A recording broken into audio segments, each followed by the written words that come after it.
Republic of Indonesia is coming in the room. So maybe we can all stand. Thank you.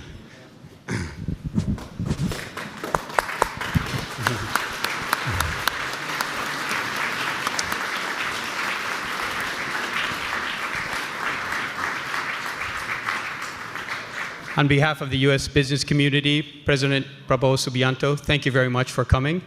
We are going to go directly into an MOU signing ceremony. Let me hand it over to my colleague, Mega Valentina. Where is she?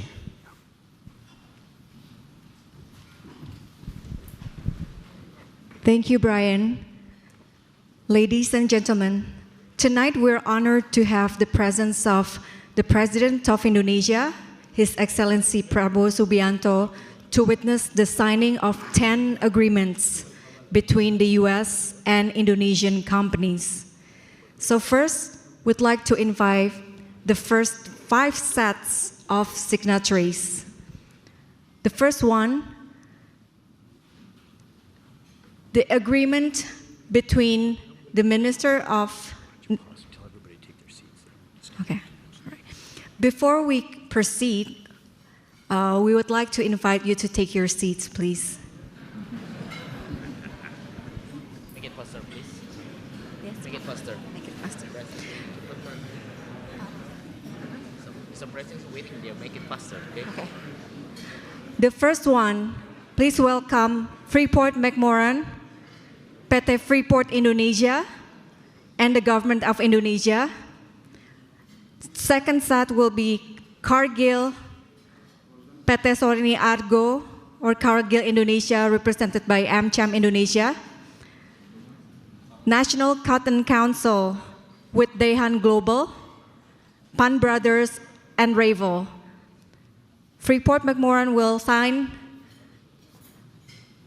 the agreement with Investment and Downstreaming Minister, His Excellency Roslan Roslani. To signatories, please approach the tables.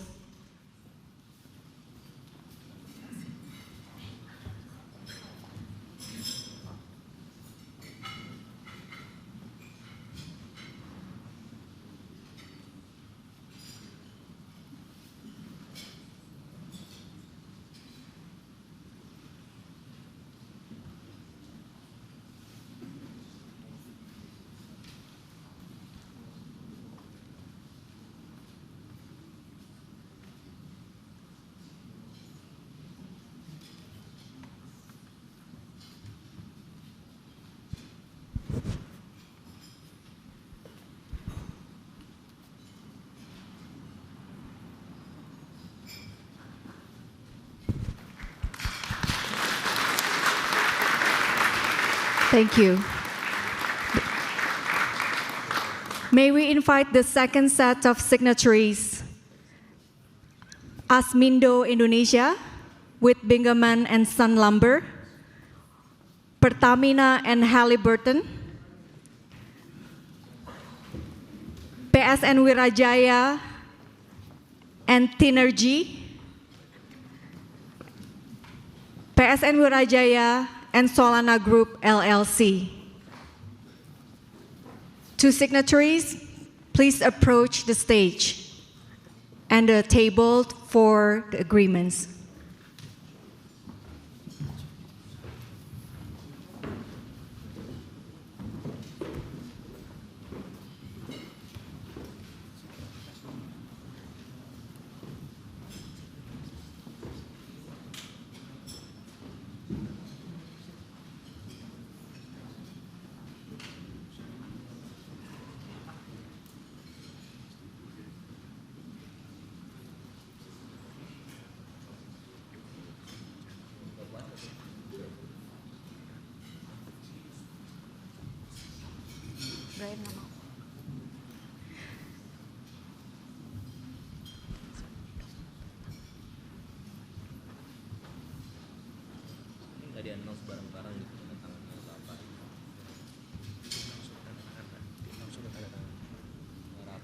The signatories are signing the MOUs.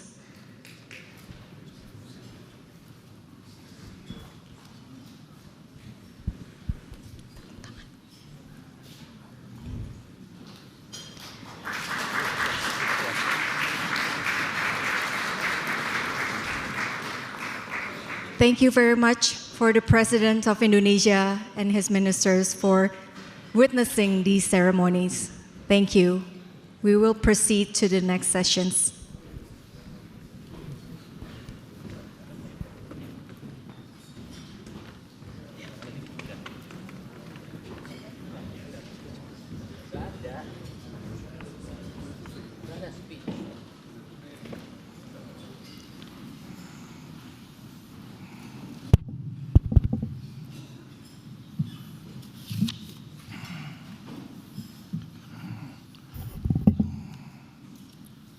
Excellencies, distinguished business leaders, distinguished government leaders, and ladies and gentlemen,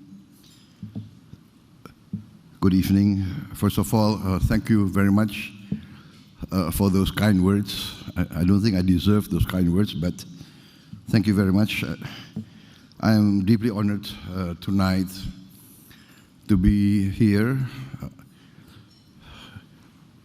invited by the US-ASEAN Chamber of Commerce, the US Chamber of Commerce, and the USINDO, the United States Indonesia Society, of which, by the way, my father was the Indonesian co-president, I think, in the first years of USINDO. And so I'm pleased to be here in Washington, D.C.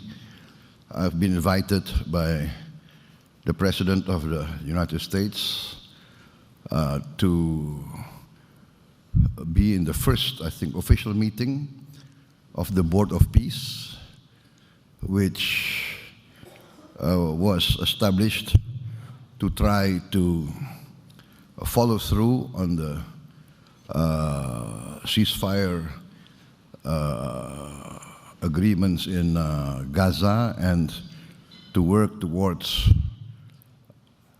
a pathway in which we can find a lasting solution to the problems, the conflict in Gaza and in the Palestine. So this will be a very important meeting that I attend, and also I'm here also to conclude a major trade agreement between our two countries. We have been negotiating very intensely for the past several months, and I think we have achieved a solid agreement on many issues. So I look forward to see this trade agreement as a major boost for continuing US-Indonesian economic partnership, economic cooperation. As you know, we signed several important agreements between Indonesian and US partners, some between the Indonesian government institutions, and some between Indonesian companies and US companies. And amongst them are the implementing agreements as a follow-up to the major points agreed upon between Indonesia and the US concerning trade balance between our two countries. So I'm very optimistic about the future of our relationship. As you know, Indonesia will always remember the role that the United States has played in our history. the U.S. Was instrumental in supporting our struggle for independence in the 1940s, 45 to 49. We were fighting a war of independence, trying to free ourselves from Dutch colonialism, and the U.S. was instrumental in supporting us. And throughout our early history, we always saw the United States helping us in our critical times. And I think this shows actually how at least the current leaders of Indonesia, we always try to teach the younger generation to never forget our friends who were friends in our times of need. So there are also friends who will be friends when everything is going well.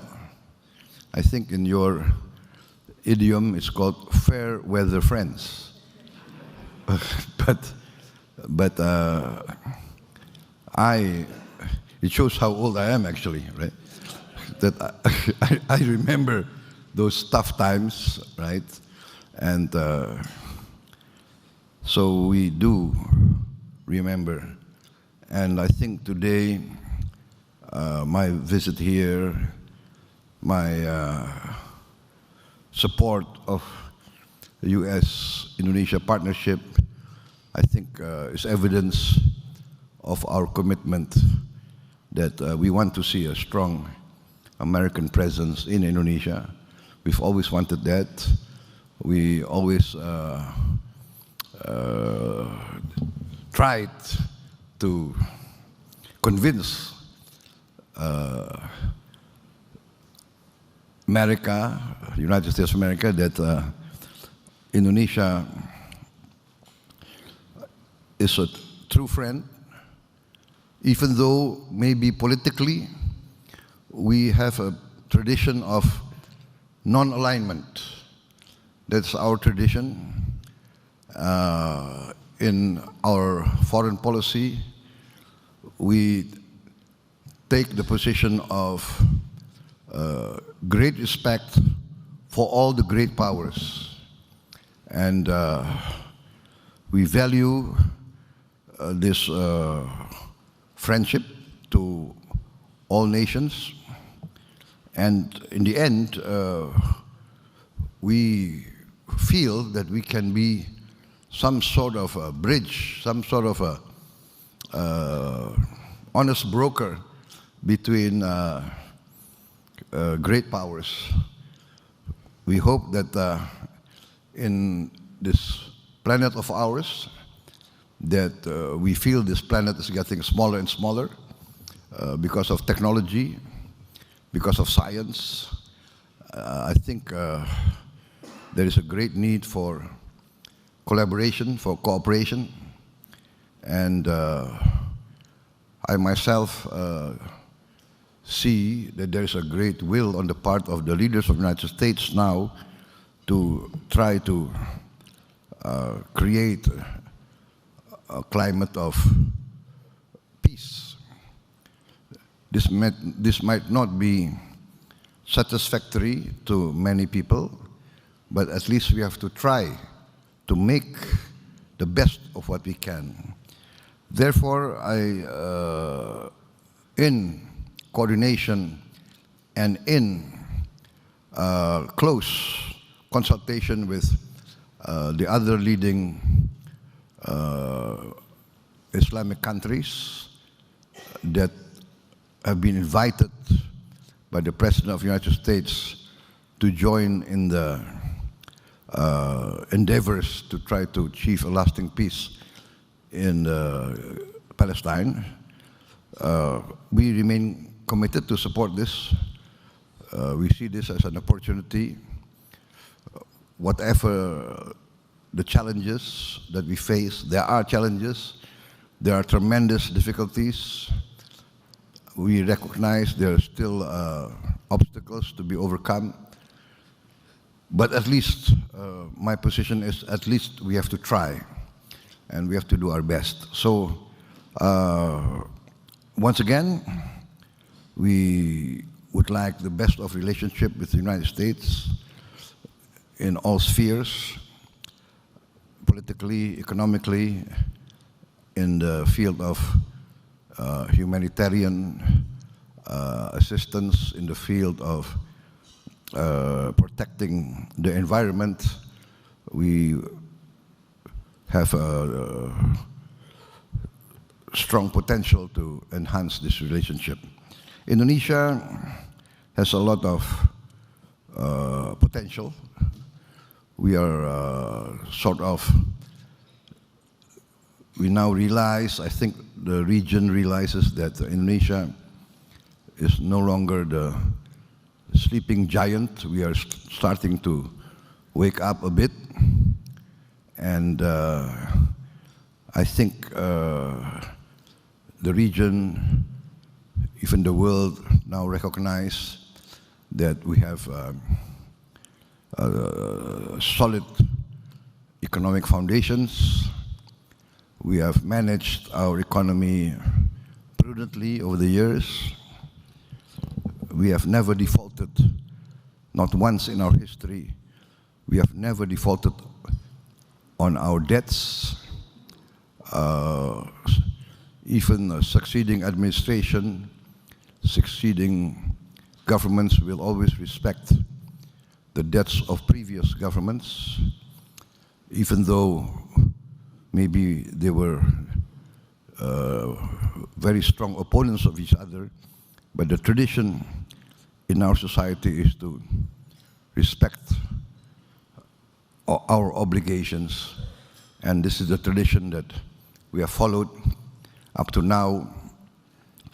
Indonesia has been more and more or less in our history a bit below the radar. We tend to be more inward looking because we have tremendous problems to overcome. A lot of our people are living in poverty. A lot of our people still face hunger. A lot of our children face malnutrition. And this I am determined to address. I am of the opinion that problems are to be solved head on. We must have the courage to acknowledge our weaknesses, acknowledge our problems, and do our best to look for the best solutions.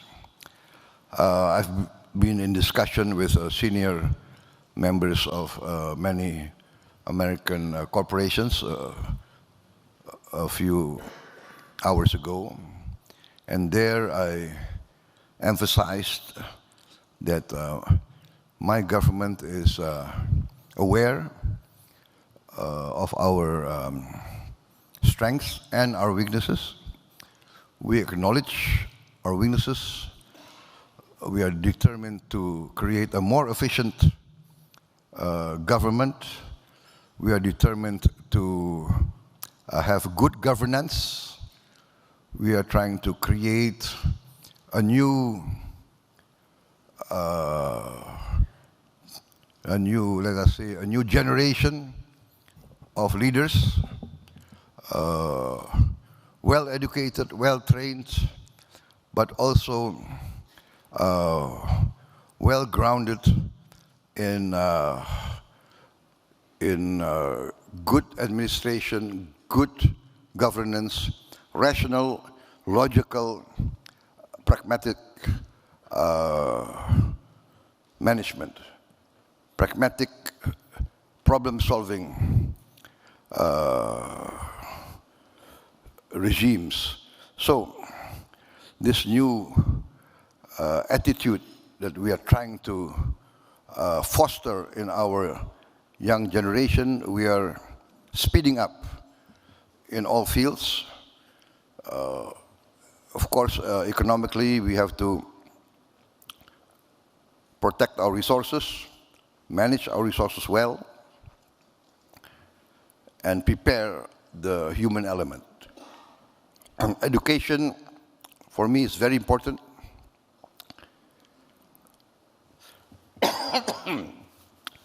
I am establishing 10 new universities.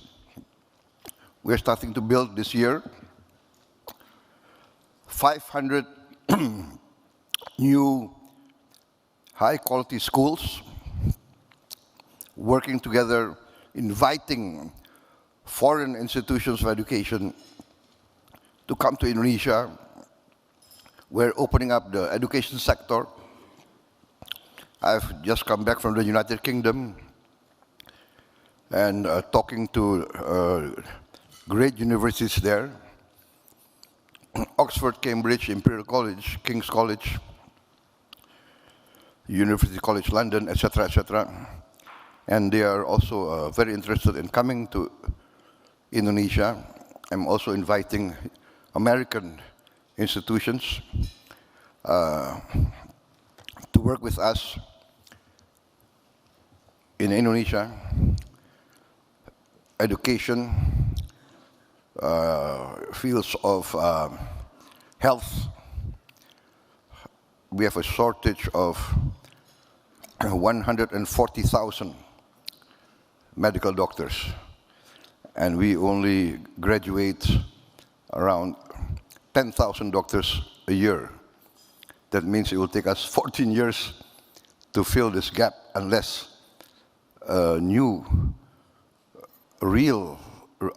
effort is made.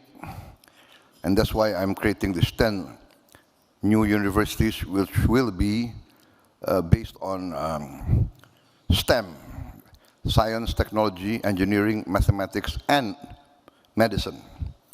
So here I think also opportunity for the US. We have, I think, General Electric also building medical equipment in Indonesia, and we hope that they will increase their production. We will support it.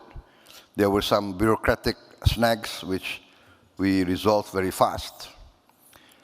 And I did receive inputs a few hours ago from from some corporations complaining of very slow solutions to their problems.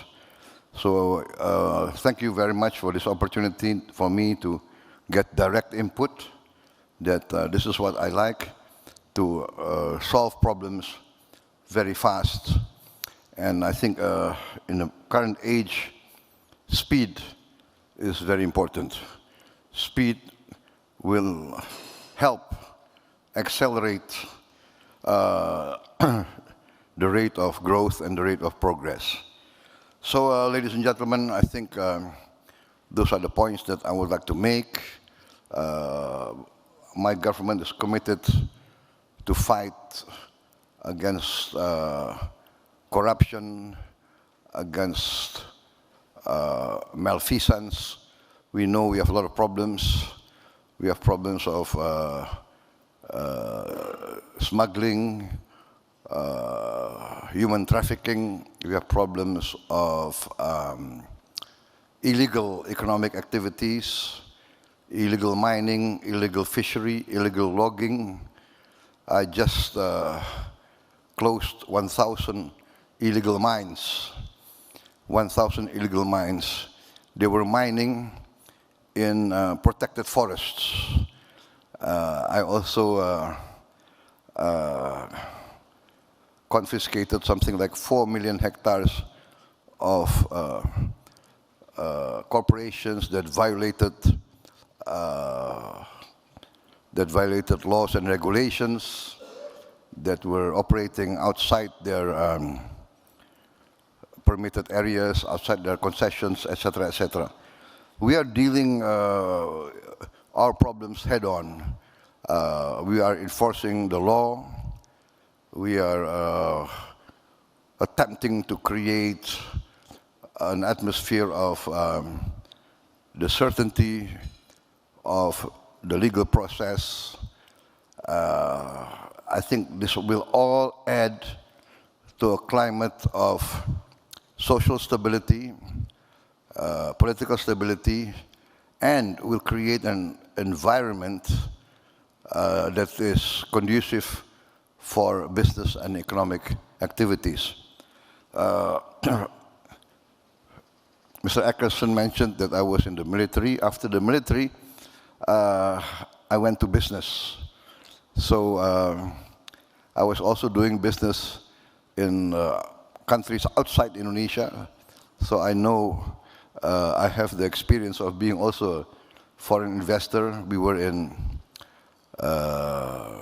Kazakhstan, former Soviet Union. We were in Azerbaijan. So we know the concerns of foreign corporation and foreign business. And I think I'm proud to say that I have friends here, long-time friends, right? Like Mr. Eckerson, we were friends for how many decades? So I think he can testify of how we are committed, how we protect our foreign guests, how we uphold the sanctity of contracts, the sanctity of agreements, and I think this will testify to the tradition of Indonesians who welcome foreigners as guests. I think that's our tradition. All guests we consider must be protected. We can quarrel among ourselves, but for us foreign guests, or guests are, in our tradition, must be protected and must be valued. Ladies and gentlemen, I think I will cut my remarks here, yeah, because otherwise I tend to speak longer and longer than necessary. I think that's the